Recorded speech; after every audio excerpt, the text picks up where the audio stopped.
আমরা অজান্তে অনেক সময় প্রাণ হত্যা করে থাকি। যেমন হাঁটতে গেলে মশা কামড় দিলে, এখন মশা আমাকে আক্রমণ করলেও আমি কি তাকে মারার থেকে বিরত থাকবো? সুমন বলব দেখুন, এটা সিদ্ধান্ত আপনারা নিলেন।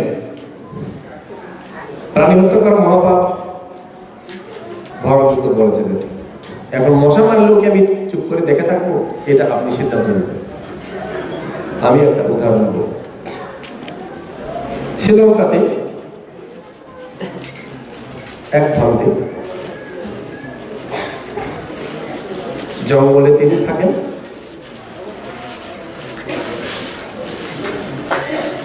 রাজা যিনি আছেন, এই রাজার এক ভাই তার বড় ভাইকে বিরোধিতা করে জঙ্গলে আত্মগোপন করলো, ওই ভান্তের কাছে চলে গেল। এখন ওটাকে বিপদে ফেলার জন্য কি করলো, একটা লোকের মাধ্যমে একটা গোপন চিঠি দিয়া ওই ভান থেকে যেদিন সঙ্গে প্রাণ করলো, সেদিন লোকটা ভিতরে গিয়া রাজার কাছে ধরা খাইল। যখন চেক করলো, একটা চিঠি পাওয়া গেল, সেখানে ওই ভান্তে জড়িত আছেন বলে লেখা থাকলো। ভান্তে কিন্তু কোনোভাবেই জড়িত ছিলেন। ভান থেকে রাজা অত্যন্ত রাগান্বিত হয়ে গেলেন, বিদ্রোহী শাস্তি, প্রাণদণ্ড। তাই রাজা আদেশ দিলেন এই ভান থেকে উত্তপ্ত কড়াই ফুটন্ত তেলের মধ্যে ডুবাইয়া মারা। ভান থেকে ঠিক সেভাবেই মারার জন্য ব্যবস্থা করা হোক।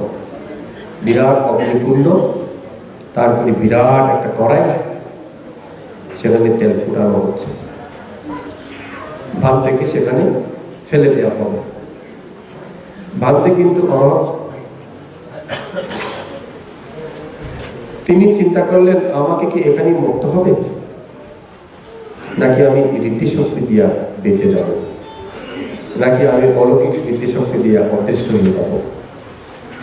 তিনি অতীত কর্ম পর্যালোচনা করলেন, দেখলেন অতীত একজন মেয়ে, তিনি গরু পালক, রাখাল পালক ছিলেন, গরু চড়াইতেন।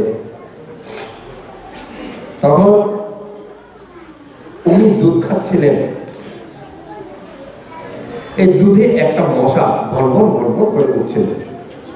কোন মতেই এই মশাকে তাড়ানো সম্ভব হয়নি। শেষ পর্যন্ত ওই রাখাল বালক খুব বুদ্ধিশুদ্ধি করে ওই মশাটাকে ধরে রেগে মেগে, তুমি এত দুধ খাইতে চাও, এই বলে ছোট একটা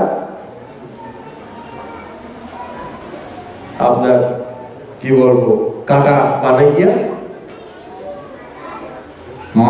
মাছির শরীরে ফুটাইয়া, মাছি হাত পা লাগাচ্ছিল তো, মরে নাই, বেটা এত দুধ খাইতে যাও, খাও, ফুটন্ত গরম ডুবে মেরেছিল ডুবাইয়া। ভান্তে দেখলেন, হ্যাঁ আমি সেই পাপ করেছিলাম, একটা মাছিকে হত্যা করেছিলাম, সেই পাপের বিপাক আজকেই আমার পরিপূর্ণ হয়েছে, আজকে আমাকে সেই ফল দিবেই, এই ফল আমাকে পেতেই হবে। আমি ঋদ্ধি শক্তি দিয়া নিজেকে অদৃশ্য অথবা মুক্তি পাওয়ার চেষ্টা করব না। আমাকে আমার অতীত কর্মের অতীত বিপাকের কাছে আত্মসমর্পণ করতেই হবে। যখন তিনি জানলেন, তিনি সব ঋদ্ধি শক্তি ত্যাগ করে ওই ফুটন্ত তেলের কড়াইতে তিনি ঝাঁপ দিয়ে সেখানেই নির্বাণ প্রাপ্ত হয়েছিল। সুতরাং এই গল্প থেকেই তোমরা সিদ্ধান্ত নিলে মশা মাছের মারলে কি মারলে পাপ হয়, না মারলে পাপ হবে।